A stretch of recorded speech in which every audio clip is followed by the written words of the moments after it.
All right, what's up, y'all?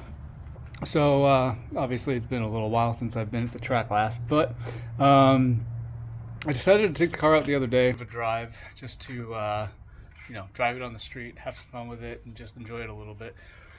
But I quickly turned it around. I am understanding why these track pads are meant only for the track, and I don't know about you all, but like, it's kind of hard to describe it other than sandpaper rubbing against each other, or two sheets of sandpaper rubbing against each other. But the track pads are so abrasive that just like when the brakes are cold, it is literally like rubbing two sheets of sandpaper. You can hear the grinding of the brake pads on the rotor, and it's just discomforting. And so I just turned it around and came back because I couldn't deal with it. It was gross, and I'm not gonna get the brakes hot enough on the street like I do on the track to be able to utilize them as well as they should be. And the whole purpose of me getting street pads was so I could use the street pads on the street and track pads on the track. So dedication to both aspects of driving the car. But anyway, so today I decided I was going to swap the brakes out, see what's going on, and all that, and thankfully I did. And just as a notice, I am also signed up for another track day. VIR kills, just to mention a little bit of a fun fact, VIR kills my brakes apparently. But I have another track weekend for VIR with NASA again coming up in August. So I've still got tons of time to get this car ready, even though there's not really a whole lot to do. But I'm thankful I'm actually doing the brakes now and getting a look at what happened, because as I'm going to show you, I need to order both front and rear brake pads. And at some point also I'm going to have to send these gosh dang, why am I forgetting the name of them? The calipers. I'm going to have to get the calipers, acting like I don't know cars anymore. But I'm going to have to send the calipers in for repair and cleaning, just because they are from a version 7 STI. So that's like what the blah-by years. So way back when. Obviously, it's 2024 now, so got some years on them. They work just fine, but they're just not the prettiest of things. And I think a good cleaning up and rebuild to freshen them up would do well. But anyway, the reason why I'm happy I did these brake pads today is because of this. So there's a little tiny bit of life left on that one, but not much. And you can also, I didn't even notice this, I'm just seeing this for the first time, but you can see how it's like breaking apart. And I have a feeling that's because of me taking it out on the street and just not letting the brakes warm up. But on the other hand, we got literally metal on metal action going on right there, which is actually insane. And there's actually just a little bit of a lip right here, so there's literally no pad life left. And those are the DBAs, so I think those lasted me 2 track weekends. And on the rears, we still have a little tiny bit of life, but not nearly enough for another track event. So I'm gonna have to swap those out. And these are the well, you can't even really see it now, but they are the RP1s, and I think I'm gonna order those because those lasted quite a while and obviously were effective. And that's just the rear. There's the setup. The rotors, both front and rear for the track, are just fine as they are, but it is the track pads. And same with these. The rears on the driver's side have a little bit of life left them in it too. I just don't feel even safe taking them out for even one more session. And then I have a feeling this is what was causing the grinding. You can see the brake pads. Sorry, let me hold it like that.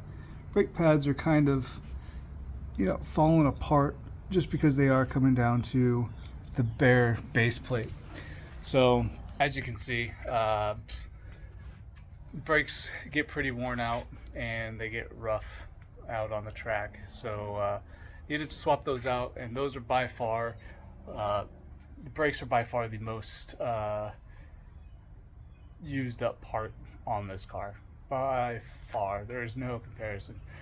Everything else on it is perfectly fine. For my last video, I believe I also showed that I put it in the new thermostat, so that's still in there. Haven't ran the car except for warming it up bleeding the cooling system and then taking it out for that like 2 mile drive that I did, and then I turned it around. So I haven't really even gotten street use out of it because I didn't want to try it. But that's what today was for too, putting it back into on the street pads.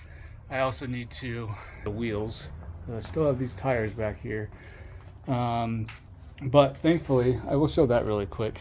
These RS4s, man, they are incredible. They still have plenty of life left in them, and I can't even tell you how many heat cycles they've been through. They haven't seen but one or two sessions out on the street, or I say sessions, drives out on the street. So they aren't getting street use, but on the track's not tearing them up, which I'm happy with, and they actually, deal with what I toss at them. Last track event, they were definitely talking to me a lot more, so I think I'm gonna have to possibly go with something a little bit stickier here pretty soon. I don't know if that's gonna be R888s or if I just want to jump all the way to the going to slicks. We'll see. I don't think I'm at that stage yet, but it's pretty fun, and I've got my time down to a 2:10.7 if I'm not mistaken, so I've still got time to grow too. I mean, the problem is obviously there's cars that are much lower power than I am that are pushing the same time, if not faster. It's just that this thing is it's a handful in the corners, so I get past my Miatas quite a bit. I don't have any pride problems, as you could see freaking in the video, letting the one pass, but we also played a little bit on the track, and eventually he conceded and just let me go through the turns just fine, so I could blast through on the straights, and then kind of separate ourselves from that point of view. But yeah, I don't know what brake. I think like I said earlier, I think I'm gonna go with RP1s all the way around from EBC, and the reason why I'm happy I did the brakes now, and I think I might have mentioned it earlier, is because I do have 2 months to prepare. So that's plenty of time to get something from the UK here into the US and put onto the car and ready to go. I don't know what the life is on them because I was stupid. One thing I need to do is, when I'm done with the track, and even if I don't drive the car on the street, is get the car back to the house and swap the street pads and rotors on, and then carry on that way, because I get lazy and then I destroy brake pads, even though these ones are end of life anyway. But that's all I had for you. Update you on the track pads. Their life ain't that great. They get beat up going from 150 down to 40 multiple times per weekend that they are out, and that's roughly 6 laps per session, and there's 3 sessions per track, or 3 sessions per day, so 6 track sessions per weekend that I go on. And so they take quite a beating and have to slow the car down quite a bit. But here it is, y'all. I don't know when the next update will be, but hopefully soon. And until then, stay driven.